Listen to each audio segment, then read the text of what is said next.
Olá, seja muito bem-vindo. Já estamos no ar aí com mais um episódio do Planeta Campo Talks. Hoje nós vamos falar sobre produção sustentável de grãos e também os principais gargalos dos produtores aqui do estado de São Paulo. Para isso, quem está comigo hoje é o Azael Pisolato Neto, ele que é produtor rural, engenheiro agrônomo e também o presidente da ProSoja São Paulo. Azael, seja muito bem-vindo aqui aos nossos estúdios do Canal Rural. Maruz, eu que agradeço o convite. É sempre um prazer participar aqui no Canal Rural, especialmente, né, nesse fórum de conversa que é o Planeta Campo Talks, que tem feito um trabalho tão bom da gente poder discutir os desafios, né, da agricultura brasileira, mas não só discutir aquilo que a gente tem para percorrer, mas para ajudar a gente a contar essa bela história da sustentabilidade, de toda a vitória que é o agronegócio brasileiro. Por isso que é tão importante a presença de vocês aqui, viu? Eu queria começar te conhecendo melhor, saber aí da sua trajetória. Você é engenheiro agrônomo, né? Conta pra gente, Azael, o que te brilhou os olhos aí para entrar no setor do agro? Maruza, eu sou a quarta geração de produtores rurais da minha família, né? Começou com meu bisavô. A família sempre envolvida na agricultura, cana-de-açúcar, citricultura, soja, já tivemos fecularia de mandioca lá em Jabuticabal. E aí as coisas foram acontecendo, os negócios, a gente foi se especializando em algumas culturas. E eu me lembro desde pequeno, a gente, nas lavouras de cana e soja, que são as principais culturas hoje da nossa família, e eu sempre quis ter essa vontade de trabalhar no campo, né? Por isso fui fazer agronomia. A gente, desde pequeno, eu lembro que quando a gente pedia uma coisa ou outra para o meu pai, a gente tem fotos lá da gente capinando a roça, né? Cada rua que capinava ganhava R$ 2, R$ 3 para comprar o que a gente queria. Então, a agricultura sempre teve no nosso sangue e é a nossa paixão. E a soja, eu tenho um carinho muito especial por ela, porque logo que eu me formei na Exalc, né, em agronomia, era uma vontade minha voltar a trabalhar com a família. Meu pai tinha um planejamento de sucessão, ele achava que não era a hora, que eu tinha que ir para o mercado. E esse período durou 5 anos, Maruz. Eu no mercado, querendo voltar para o negócio da família, meu pai achando que não era Pai, a espera, hora. espera, uma hora chega. E a soja foi a cultura que me permitiu. A gente tinha uma usina que a gente fornecia cana na época.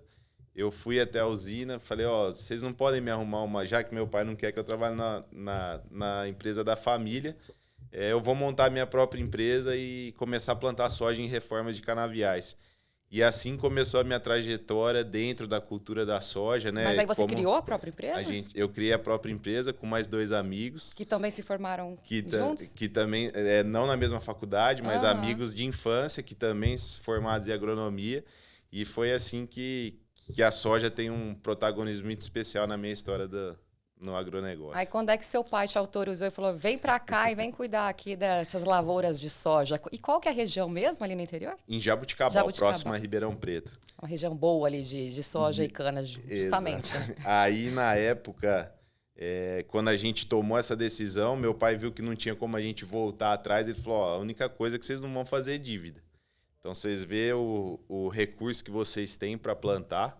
O que faltar, eu vou entrar como sócio com vocês. Aí ele virou sócio nessa empresa. A gente tocou ela durante 3 anos. E aí, nesses 3 anos que a gente tocou junto, a empresa familiar, né, da minha família sofreu uma cisão, né, processo sucessório, processo natural, a família vai crescendo. E aí, quando a gente fez essa cisão, foi o momento de eu voltar para a empresa da família, onde eu estou até hoje, que é a IP Agrícola. E a gente planta lá cana, soja, amendoim, milho, uma empresa bem, bem diversificada. E a soja tem esse protagonismo muito importante na minha vida, que foi a cultura que eu ingressei na agricultura. Muito bacana. E hoje você é o presidente da ProSoja daqui do estado pela segunda vez, né? Como é que foi? O que te brilhou os olhos também para se associar? A ProSoja, ela é uma entidade que eu me orgulho muito de fazer parte, que eu já admirava demais desde que a conheci. ela tomou o modelo americano como base, então ela é uma entidade feita por produtores rurais, né? Não existe no corpo diretivo dela quem não seja produtor, então tá ali quem realmente sente a dor. É um trabalho 100% voluntário, então todo o corpo diretivo, de presidentes, diretores, vice-presidentes, não tem salário. A gente está realmente ali a serviço para defender os interesses e a nossa atividade. E eu lembro a época, um dos temas sensíveis durante o governo Dória, nós tivemos, estava naquele começo da pandemia, medo de que a arrecadação caísse, e o governo do estado de São Paulo decidiu fazer um aumento de CMS para garantir que não faltasse recurso durante a pandemia, mas a gente foi a fundo no tema, a gente viu que aumento de imposto ia causar, na verdade, diminuição de arrecadação, né? Porque você desestimula a atividade, principalmente uma atividade primária como é a agrícola, e a gente começou a se empenhar nessa causa. Na época, quem era o presidente da ProSoja São Paulo era o Gustavo Chavaglia, e a gente muito próximo para defender isso, que culminou até numa manifestação que foi o Tratoraço, mais de 200 municípios mobilizados, né? Foi a população apoiando, né? Uma grande manifestação. Entendendo o que aquilo ia causar de impacto. Na época era 4% de aumento de ICMS em todos os produtos agrícolas, inclusive insumos, e a gente vindo de um período de seca. E naquele momento eu comecei a me envolver, eu já fazia parte da Sociedade Rural Brasileira como diretor, e eu comecei a me envolver mais com a cadeia, com essa questão política, nesse contato direto com parlamentares. Foi quando estava terminando o mandato do Gustavo, ele me convidou para sucedê-lo, e a gente montou uma diretoria muito bem representada, né, bem distribuída pelo estado de São Paulo, e que está até hoje no segundo biênio, que finaliza agora em maio de 25. Mas a ProSoja começou quando aqui no estado? A ProSoja Brasil tem mais de 50 anos, né? E são 16 estaduais, né? Então, São Paulo é uma das estaduais, são as estaduais que mantêm a ProSoja Brasil, que fica sediada em Brasília. E a ProSoja São Paulo, o primeiro presidente foi o Gustavo Chavaglia, então ele foi o primeiro presidente, um dos fundadores. Ele teve 2 biênios também, e agora eu estou no meu segundo biênio. Então a ProSoja São Paulo caminha para completar 8 anos, né?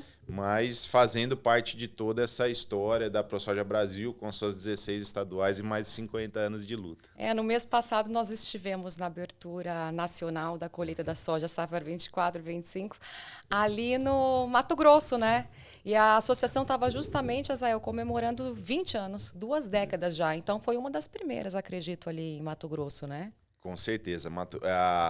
Iniciou-se no Rio Grande do Sul, né, que é o berço da soja brasileira, mas o Mato Grosso, por todo o protagonismo, né, de tamanho, de pujança dessa cultura, e até em número de associados, né, e pela proporção que tomou a ProSoja Mato Grosso, eles realmente hoje são um expoente muito forte dentro das estaduais, e todas juntos, né, compondo a ProSoja Brasil, que fez um trabalho maravilhoso, que faz um trabalho maravilhoso, né, de interlocução com parlamentares, de discussão de políticas públicas. Foi uma das entidades que ajudou-se a criar a FPA, né, a Frente Parlamentar da Agricultura, o Instituto Pensar Agro, que hoje, na minha modesta opinião, acho que é a frente mais organizada e forte do parlamento brasileiro. Perfeito, vocês participam, né, dessas discussões da maior parte das políticas públicas voltadas para o setor, né? O que a gente pode destacar hoje, Azael? De repente, a lei lá do antidesmatamento da Europa, que acaba prejudicando a comercialização. Aqui os produtores ficaram bem bravos, né, na época que soltaram essa informação. Aí criou-se, né, o PL da reciprocidade. Eu queria conversar um pouquinho a respeito disso, porque a ProSoja ela atua efetivamente nesses casos, né? Também defendendo o produtor rural, aquele que está no campo, né? Sim, Maruz, a gente, além desse corpo diretivo formado por produtores rurais, nós temos um diretor executivo, que é o Fabrício Rosa, que faz um trabalho fantástico lá em Brasília, né? Ele fica focado 100% do tempo dele, alocado, entendendo essas demandas. E assim, Maruza, o que a gente às vezes até fica frustrado, porque a gente gostaria de ter uma agenda muito mais propositiva. mas no final o que acontece é que a gente acaba tendo que ser muito mais reativo do que propositivo, porque a quantidade de propostas que chega no Congresso Nacional que afetam desde segurança jurídica, linhas de financiamento, falta de políticas públicas, acesso à lei do bioinsumo, né? E como se não bastasse todos esses entraves internos, né, das políticas internas que a gente tem que ficar ali barrando todo dia, nós ainda temos essas interferências externas, né, como é o caso da UDR, a Lei Europeia de desmatamento, que não permite que áreas desmatadas até 2020, né? Se eu não me engano, 2020 ou 2021. Legal ou ilegal? Legal ou ilegal, eles não aceitam comprar.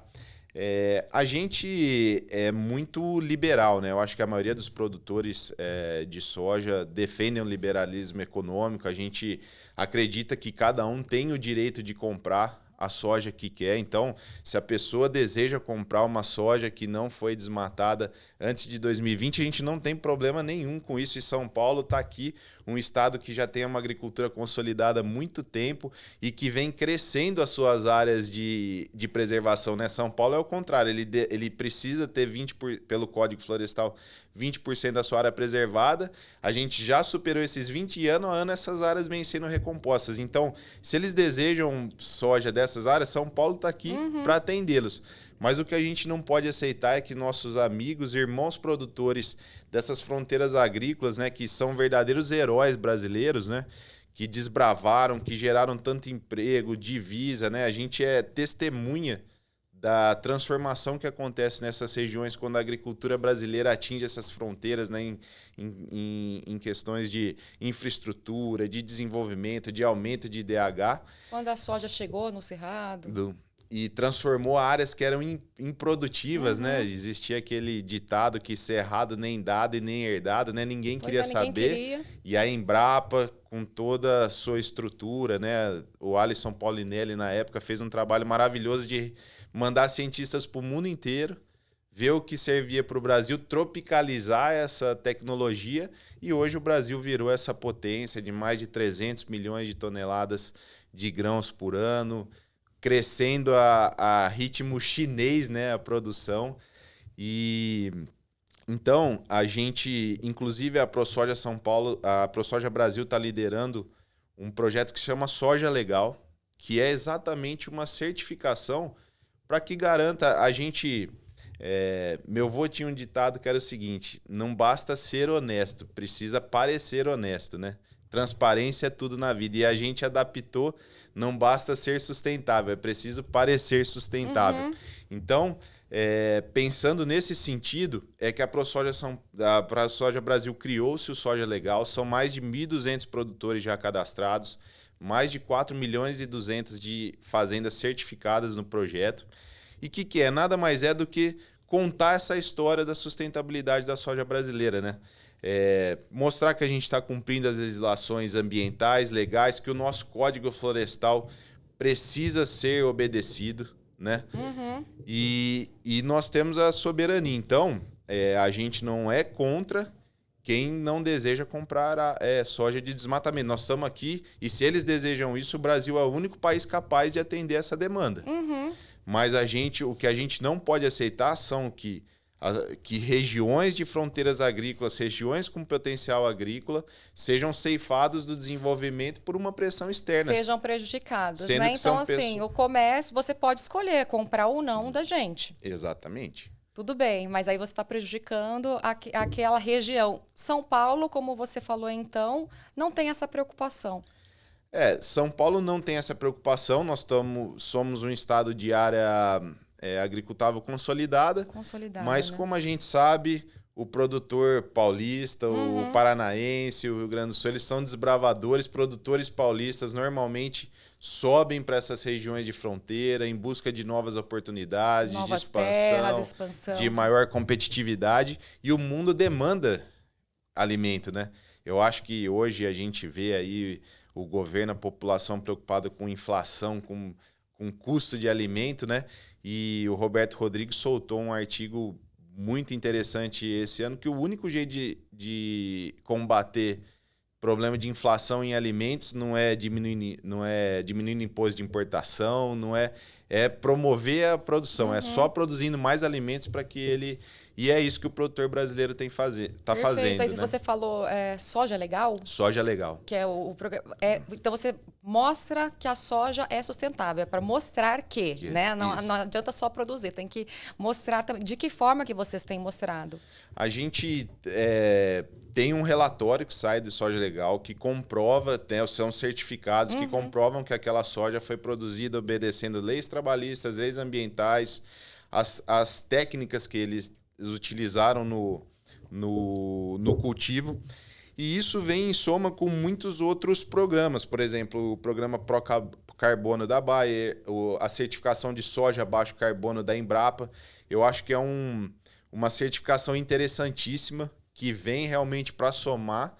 Só que existem alguns ajustes que precisam ser feitos. Por exemplo, na certificação soja baixo carbono da Embrapa, quando você faz a mudança de uso de solo, isso entra na conta. Então, por exemplo, se você tinha uma área de pastagem ou se você tinha uma área de vegetação passível de desmatamento legal e você faz essa mudança de uso de solo, esse balanço de carbono entra na conta. Então, uma área que foi desmatada de 20 anos para cá, ela nunca vai ser sustentável nessa certificação. É difícil de certificar. Então, a gente está criando as próprias métricas, sempre baseado em ciência, sempre baseado em desenvolvimento, sempre baseado na sustentabilidade, mas que não penalize o produtor que está produzindo a soja de forma legal, né? Nós não podemos prejudicar um produtor que obedece às legislações, que está trazendo e que às vezes adota até práticas mais sustentáveis do que um produtor que, né? A gente teve no Paraná acompanhando alguns produtores que estão trabalhando para conquistar esse selo. Como é que estão os produtores do interior paulista aí? Em São Paulo, é um estado muito diverso, né? Aqui a gente tem laranja, cana-de-açúcar, soja, eucalipto, amendoim, pecuária, tudo muito forte, muito intensivo. E a soja aqui, metade da área vem de áreas dedicadas para soja e metade da área são em áreas de renovação de canavial. Normalmente essas outras culturas, se a gente pegar a cana, já tem as certificações, Bom Sucro, Elos e tantas outras. Se a gente for para o setor da citricultura, tem a Rainforest, tem o pessoal do eucalipto também. Então, São Paulo é um estado que realmente está avançado nesse setor. Existe um projeto muito interessante da Secretaria da Agricultura que chama Passaporte Agroambiental. Não sei se esse vai ser o nome, mas esse é o nome que é tratado internamente, que é realmente de criar um selo de São Paulo, mostrando tudo isso, né? Que a gente está recompondo área acima do que exige a lei, que a gente tem as áreas consolidadas, que a gente usa a prática sustentável. E aqui aproveito para parabenizar o trabalho do nosso secretário da Agricultura, Guilherme Piai. E eu tenho certeza que São Paulo está pronto para atender as demandas mais exigentes do mercado europeu. O que a gente luta dentro da ProSoja, e quando eu falo ProSoja, é a ProSoja Brasil. Respeitem a produção legal, seja ela de área de desmatamento ou não, feita de forma legal. E se você quer algo diferenciado, nós estamos aqui pronto para atender isso, mas que isso seja pago, né? O que não pode é que as imposições de fora superem as legislações aqui do Brasil e aí isso vira regra para a gente e a gente não ganha nada por isso, né? Porque tudo que quando a gente fala de certificação, de controle, nós temos um aumento de custo, né? Sim. Então a gente precisa que isso seja reconhecido. Que venha uma bonificação, seria isso. Exatamente. Eu acho que importante. É isso que a gente luta. Ó, nós temos aqui a soja padrão, produzida de forma legal. A gente, de forma alguma, defende produção ilegal. Pelo contrário, a gente está disposto a ajudar a combater, porque quem desmata de forma ilegal, quem usa produto que não está registrado para cultura não é agricultura, é criminoso. E a gente é contra tudo isso. Agora, quem obedece às leis precisa ser respeitado e incentivado dentro do país. E, como qualquer outro mercado, se você quiser um produto diferenciado, que atenda um nicho de consumidores, nós estamos aqui para atender, mas que a gente seja recompensado por isso. E que tipo de recompensa? Acesso ao crédito? que você Eu, destacaria? Assim? eu acho que o mercado que deseja essa soja diferenciada, ele tem que Pagar a mais. pagar a mais e mostrar, ó, eu tenho uma demanda, por exemplo, existe uma demanda de soja convencional, que você não é RR, não é intacta, para o mercado japonês, que eles já falam, ó, a gente paga 20, 30% a mais na saca de soja, desde que você... Já existem esses mercados, o que a gente... São esses critérios, mas a gente vai pagar mais. vai pagar mais para consumo humano no Japão e a gente atende. E atende com o maior prazer, né? Sim. Eu acho que faz parte do negócio. O que a gente não pode é aceitar que isso seja de goela abaixo. E aí as leis de reciprocidade e antimoratória da soja vão nesse sentido, né? De realmente não aceitar que sejam impostas coisas acima do que exige a legislação brasileira. Perfeito. Queria falar de alguns dos gargalos, né? De outros gargalos aqui também do produtor paulista. A questão da irrigação, né? Que não só aqui no estado, em vários estados brasileiros, a irrigação ela é fundamental, principalmente, né, nesses eventos climáticos extremos que a gente tem tido. A gente tem tido muita seca em algumas regiões e tudo mais. E aí a irrigação chega para salvar, né, para solucionar o problema do produtor. Mas tem aquela questão, né, da onde tirar a água e tudo mais. Como é que está esse cenário por aqui também? O Brasil como um todo é uma burocracia muito grande para acessar esses recursos hídricos, né? Quando a gente compara o Brasil, terceiro maior produtor de alimento do mundo, maior exportador, tem uma área ínfima de irrigação quando comparados a outros players da agricultura, né? Eu não me lembro exato do dado, mas se eu não me engano, o Brasil tem 1,2% da área irrigada mundial. E quando a gente pensa no tamanho da agricultura brasileira, isso é nada, né? E com muita água disponível, né? Então, a gente está trabalhando em alguns pilares, né? Desburocratizar o acesso à água, primeira coisa. Incentivar a capacitação dos produtores para usar esse novo insumo, né? Essa nova tecnologia. E aí depende de um financiamento, porque quando a gente fala de irrigação, é um investimento caro, de longo prazo. Então a gente precisa ter linhas de créditos que incentivem essa atividade. E eu acho que aí todo mundo ganha. Porque quando a gente vai para a irrigação, nós estamos falando de aumentar a produtividade, de diminuir riscos. Então o seguro rural começa a fazer mais sentido e ficar mais fácil de ser avaliado. A gente fala de economizar a área, ou seja, menos áreas vão precisar ser desmatadas para a gente conseguir atender essa demanda mundial, ou menos pastagem vai precisar virar agricultura para a gente atender essa demanda mundial. E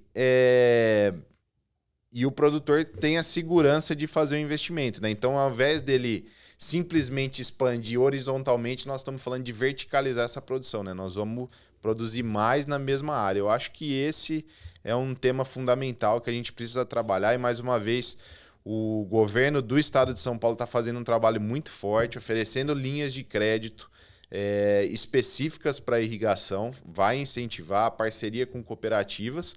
E o que a gente precisa agora é que realmente desburocratizar esse uso da água, né? Que as outorgas saem com rapidez, que a gente tem segurança, que a gente saiba que a regra não vai mudar no meio do jogo. Então, eu não vou te cobrar pelo uso da água, ou se eu for cobrar, vai ser assim, assim assado. Porque dá uma insegurança para o produtor. É um grande investimento, e aí que depois muda a lei, aí eu tenho que pagar por alguma coisa, é isso.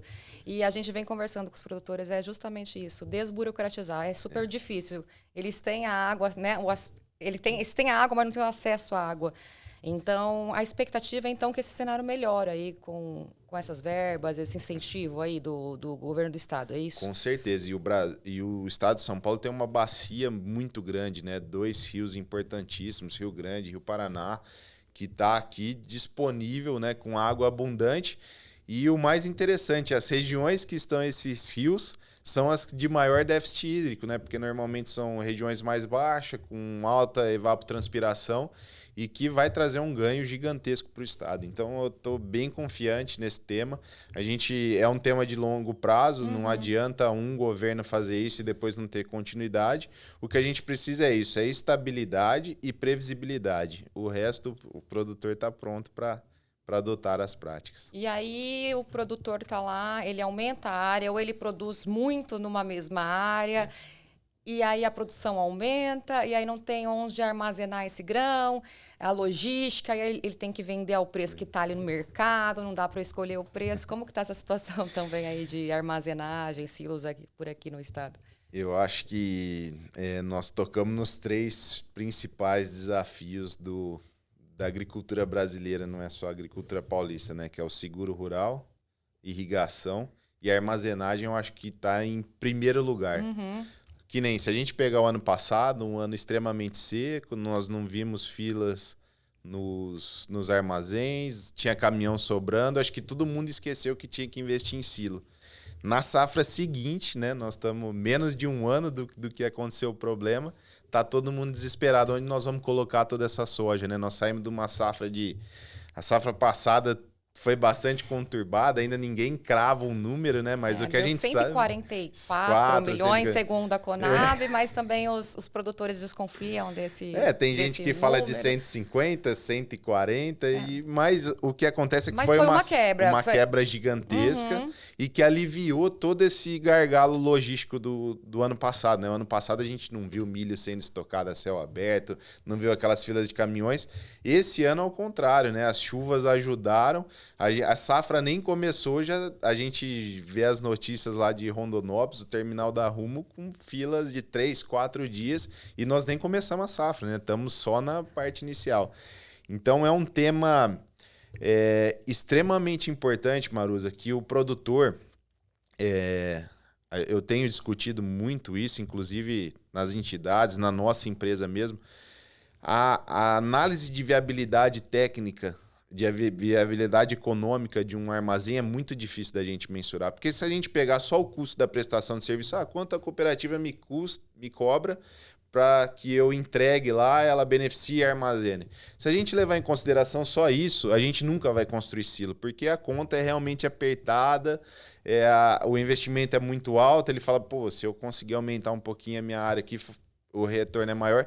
Só que quando a gente leva em conta os intangíveis, aí essa conta... A gente tem história de produtor que pagou o silo em uma safra, 2 safras, e no longo prazo, se a gente tiver um financiamento de longo prazo, eu tenho certeza que durante esse longo prazo a gente vai conseguir pagar esse investimento, né? Como? Desde você evitar fila, então você consegue um frete mais barato, né? Aquele caminhoneiro que está 3, 4 dias na fila, ele está cobrando por isso. Então, quando você tem o armazém nas regiões produtoras, e quanto mais descentralizado for isso, como é nos Estados Unidos, né, o armazém dentro da fazenda, mais positivo. Então, a gente consegue diminuir custo de frete, a gente consegue diminuir essa pressão de oferta na colheita, né? O comprador sabe 2 coisas, que o brasileiro não tem onde pôr a soja e que 30/4 vai vencer todos os financiamentos dele. Então, até essa data, o preço da soja brasileira vai lá embaixo. E a gente viu isso safra passada, uma safra que foi seca. Durante a safra, o preço estava R$100 a saca. E a gente falando, gente, tenta não vender porque não faz sentido, tá faltando soja. O Brasil vai importar soja. E passou 30/4, nós tivemos preços batendo na casa de R$140. Nós estamos falando de 40% de diferença. Então, aquele produtor que tinha capacidade financeira e capacidade de armazenamento conseguiu um ganho de 40%. Que investimento dá um retorno nesse sentido? Então, é um tema extremamente sensível. O produtor hoje, ele aumentar a área sem aumentar a capacidade de armazenamento e logística é uma irresponsabilidade. Ele está dando um tiro no próprio pé. Agora está na hora da gente ficar melhor antes de ficar maior. Então, a gente precisa se estruturar, precisa melhorar essa capacidade de armazenamento. Nós vamos aumentar o poder de barganha, conseguir aumentar o nosso período de comercialização e, consequentemente, nós vamos ser donos dos nossos produtos. Que hoje o produtor de soja brasileiro não é dono do produto dele. Ele tem uma pressão ali de escoar 30%, 40% da produção dele que acaba com a margem de todo o negócio dele hoje. Ele tem que colher e já mandar para fora. Colher e ir para o transporte, ir para fora, né? E aí ele não consegue administrar. Faz todo sentido. Zé, eu gostaria também de aproveitar a sua presença aqui, sua participação aqui no nosso podcast, para a gente falar sobre a COP30, né? A cúpula do clima da ONU vai acontecer nesse ano aqui no Brasil, ali no Pará, no mês de novembro. Estamos aqui falando bastante sobre isso, repercutindo bastante esse assunto, porque o agronegócio ele tem aquela imagem, né, de ele polui, ele desmata, ele emite CO2, enfim, a gente deve aproveitar, né, esse ano, esse mundo todo, os olhos do mundo voltados para a gente, justamente para amassar a imagem contrária, né? O que o setor tem feito para tentar mudar essa imagem, principalmente aí para a COP30? Maruza, as preocupações com a COP30 são diversas, né? O pessoal que tem ido a Belém às vezes fica preocupado até com a infraestrutura da cidade. Fala, pô, não está pronta para receber um evento dessa magnitude. Mas eu acho que isso, o Brasil já sediou Copa, já sediou Olimpíada, nem que for para fazer tudo provisório que não fique lá, eles vão dar um jeito de resolver isso, e eu acho que o Brasil sempre dá um show para receber eventos internacionais. O que preocupa a gente é qual é a mensagem que nós vamos transmitir nesse evento, né? Nós temos uma oportunidade única na mão, o mundo inteiro vai estar olhando para a COP30, e a gente espera que pautas ideológicas não dominem um evento que é para ter um caráter estreitamente técnico, né? Técnico e pensando no futuro das gerações, né? Nós temos que combater as mudanças climáticas, nós temos que combater esses efeitos extremos, temos que garantir segurança alimentar, e para isso, a mensagem que nós temos que passar e que é a realidade é de que o agronegócio está aqui para resolver esses problemas de forma sustentável. Nós vamos combater mudanças climáticas com os combustíveis renováveis, com a biomassa, o bioetanol, combustível renovável de aviação. Nós vamos garantir a segurança energética. O Brasil está pronto para isso. Tem gente jovem ainda, com muito gás para produzir, diferente de outros países produtores de alimento. Nós temos terra em abundância. E é essa a mensagem que a gente precisa fazer. E a ProSoja Brasil tem feito um trabalho muito forte, junto à FPA, junto ao IPA, de mobilizar os parlamentares, de tentar que a pauta siga convirja para isso, né? Então, a gente tem trabalhado muito forte em qual mensagem nós vamos passar.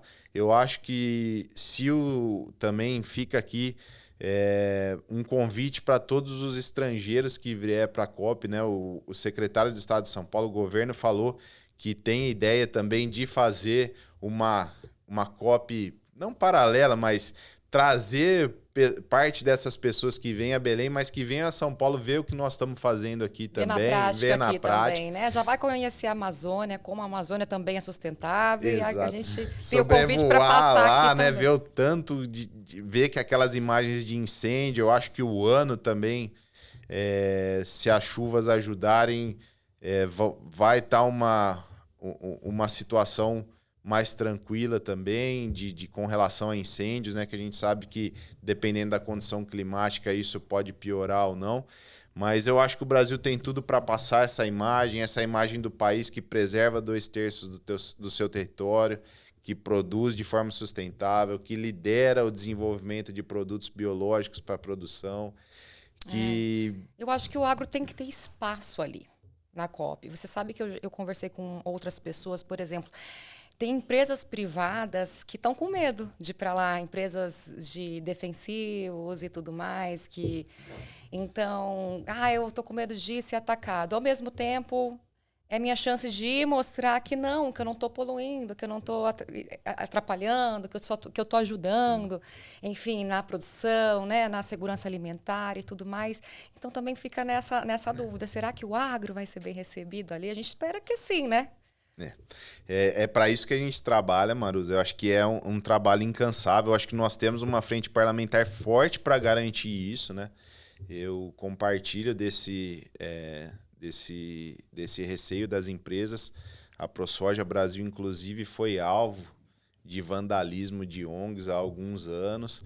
Então, o que a gente espera é que ali seja um ambiente de discussões técnicas e produtivas, né? A gente não está ali para discutir política, a gente não está ali para discutir se o governo atual é bom ou ruim, se a agenda woke está certa ou não. Nós estamos ali para discutir o futuro da agricultura, da segurança alimentar, o futuro climático do país. O que estamos fazendo e o que podemos fazer. Exatamente. É isso. Perfeito. Como é o Fórum Planeta Campo, né? Perfeito. Que é o que vocês têm feito de forma ímpar, então eu acho que estaremos na COP. O Fórum Planeta Campo, gente, 2025 será dentro da COP, né? Vai ser um evento paralelo ali no Pará, mas vai acontecer durante a cúpula do clima. Importantíssimo, né? E a gente tem que se organizar para trazer pessoas importantes. Eu acho que aí fica uma... as entidades têm um papel muito sério, as empresas do agronegócio têm que chamar essa responsabilidade para si, porque normalmente é sempre o produtor que dá a cara, né? E as empresas ficam ali, não vou dar a cara, então tem que estar junto também, Maruz. E as empresas de comunicação, mais do que nunca, e principalmente vocês que têm feito um trabalho fantástico de comunicação dessa sustentabilidade do agro.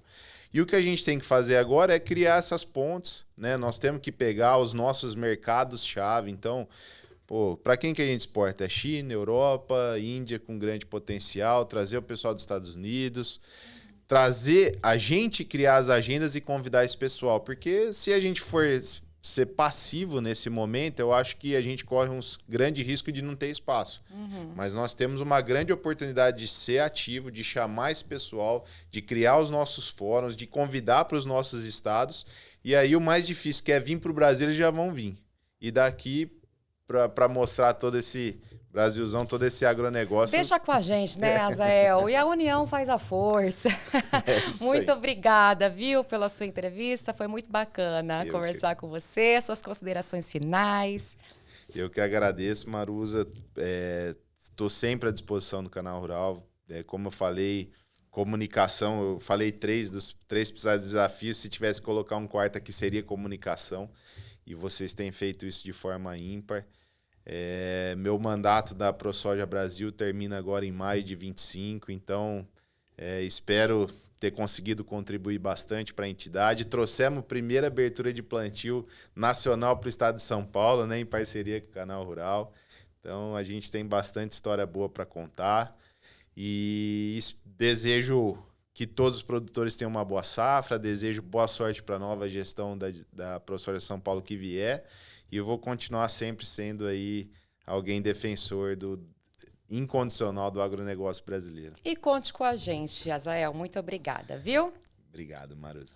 E o Planeta Campo Talks vai ficando por aqui. A gente volta na semana que vem com um novo episódio para você. Até lá, então. Tchau.